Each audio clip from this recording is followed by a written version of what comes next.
Well, we have been dancing around the subject a little bit because there was one game today in Group B, and it turned out to be a thriller right down to the wire. The Swiss, of course, favored to go on and win Group B up against Qatar, the previous World Cup hosts. They were looking for their first World Cup point and making a little history of their own. They waited until the 4th minute of stoppage time in the second half. They would find their equalizer through Huki, a fantastic header.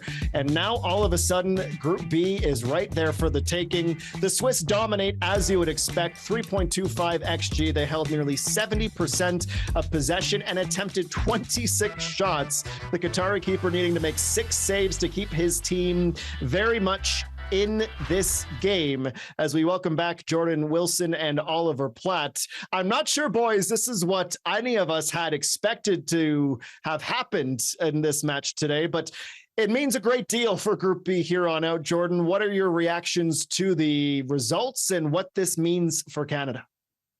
I never make fun of him because he's the sweetest guy in the world, but I talked to Ali a little bit before the tournament and I said, man, Qatar, and he had a resounding "they're rubbish." And I got on board and I'm like, you know, out of 48 teams, they're 48. And I kind of looked at it. Look, it's not just Ali, it's everyone. We're like, Qatar, you should probably deal with. But again, when you're playing this beautiful game that we love and you give a team a little, you keep that door open a little bit, you get goals and scenes like we just saw with Qatar. You're watching that match. I'm watching it. I'm like, Switzerland is in complete control. They've had probably a dozen big chances, but they don't find the back of the net. But it's still sitting pretty 1-0 up. Qatar goes and takes the rug right under them and gets that point. Everyone is tied for 1 point in this group and also have the same goal difference. I don't know if this is a good thing or a bad thing yet. I don't. You're looking at it as like it's wide open. Canada can go and top the group. But then you also look at it and you're like, you're playing Qatar the next round. This is a final. Like, I know people might not want to hear that, oh, there's time. It's a final. Also, too, I think the thing that helps maybe is like you're watching Switzerland and Bosnia because they'll play at 3 and Canada will play 6 p.m. Eastern. So they do play before.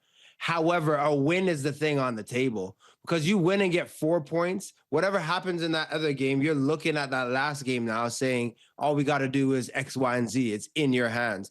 That's what you want to do if you're Canada. You don't want to tie.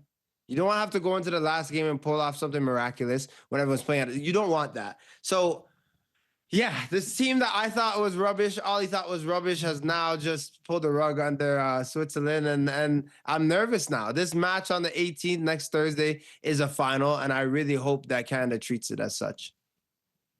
Yeah, I still don't think they're very good. Like, you saw the expected goals on that graphic. Switzerland should have put that game away. Remarkable that they don't. I think it's a good thing for Canada because it increases our chances of winning the group. Like, simple as that, to be honest with you. It's a much better thing for Canada if we'd beaten Bosnia. Then we're in an incredible position going into that second game. So, that's the one kind of hint of regret. There are a couple of caveats to that, I think. The first one is that the possibility of everyone having 4 points and there being a 4-point team in 4th place who doesn't have a chance of progressing is still in play. We want to get that out of the way as early as we can, and it's still a possibility right now, even if still a pretty remote one. The second one is a bit more complicated, but I thought there was a possibility if Switzerland had 6 points out of 6 that they might rest and rotate in that third game and not really care that much whether they finish first or second. And the reason for that is that I don't think the opponent in the next round for the first or second place teams will be that much different in terms of quality. And also, Switzerland are based in San Diego, and the second place team plays in Los Angeles. So that might even in some ways be slightly preferable for them than going back up to Vancouver again. The other thing to note is that the second place team in this group plays much earlier in the round of 32 than the winner. They play on June 28th compared to July 2nd. There's a massive difference, and it means that the second place team only gets a 4-day turnaround for that knockout game. If you've rotated in the last group game, that's not so much of an issue. And if you then get through the round of 32, you've got a nice long break into the round of 16. So those kind of factors made me think that there might be a chance here that Switzerland's not mailed in, but weren't at full strength for that last game if they'd already got 6 points in the bag and the top 2 spot locked up. that chance is now gone. And that game is going to be a really big one, you know, not just to potentially try to win the group, but to make sure you avoid slipping into third if Bosnia beat Qatar and go up onto 4 points as well. So, or even more than that. So it's really shaken things up, completely unexpected. Still think Canada should be getting a routine win over Qatar. Okay, Jordan, we heard from you before the tournament about how you expected the group stage to go. I think you said 7 points was what you had circled. That is obviously still in play, though it might be a little bit tougher with everything to play for. But a lot of the pundits were saying the path was Canada draw Bosnia, they beat Qatar, they can lose to the Swiss, and they're dancing. With this results and how this affects the table, how do you think this changes the path forward? Yeah, it's different now because you're waiting, right? If we leave it for Canada to kind of see what happens, I don't like those chances. But I agree with Ollie, and I agree with people that are looking at this as an opportunity to go and take the lead. But that's something I've yet to see, right? We've had the lead in a tournament as well. When you look at the last World Cup, and it was quickly you take it away, and that's a game that we lost 4-1. I believe that this team is so different. That was against Morocco, but I believe this team is so different now. But again, early on, we knew that Bosnia and Herzegovina, where they could hurt Canada, was on set pieces, got one very early in the first quarter of the match, right? And then Canada was trailing. For me, it didn't feel like Canada was trailing, but they still were, and they were still down 1-0, and Kyle Larin goes and saves the day. So what I want to see against Qatar is what I saw in the second half. The Ali Ahmed vibes, like players going saying, we're going to go and make the difference.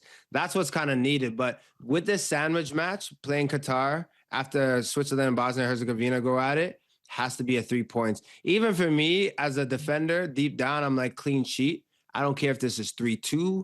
I don't care if it's a last minute goal. 3 points need to come home, because that for me will basically put it at an 80% that Canada's going through to the next round.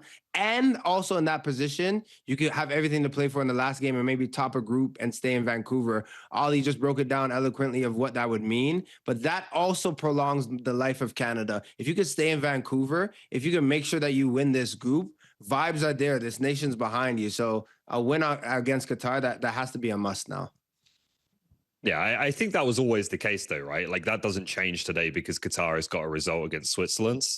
You have to beat Qatar. If you can't beat Qatar, and again, I'm not trying to be completely disrespectful to them. They've got a great result today, but if you can't get 3 points against this team at home, just you know, we might as well not bother. We can stop talking about knockout round games and having bigger ambitions if we can't get past a team like this. So it was a must win. It's still a must win. And I think Canada has more than enough to get the job done. And if the Swiss taught us anything today, it's the importance of finishing your chances against a team like Qatar, where Canada will have so much to play for in the next match. The Telus Canadian Championship, we are not that far away from its resumption. We'll be into the quarter-final round, which means the Vancouver Whitecaps will join the tournament. We'll have CF Saint Laurent and Forge, Vancouver FC and CF Montreal, and the Whitecaps and Cavalry. All 3 matches taking place on July the 8th on One Soccer.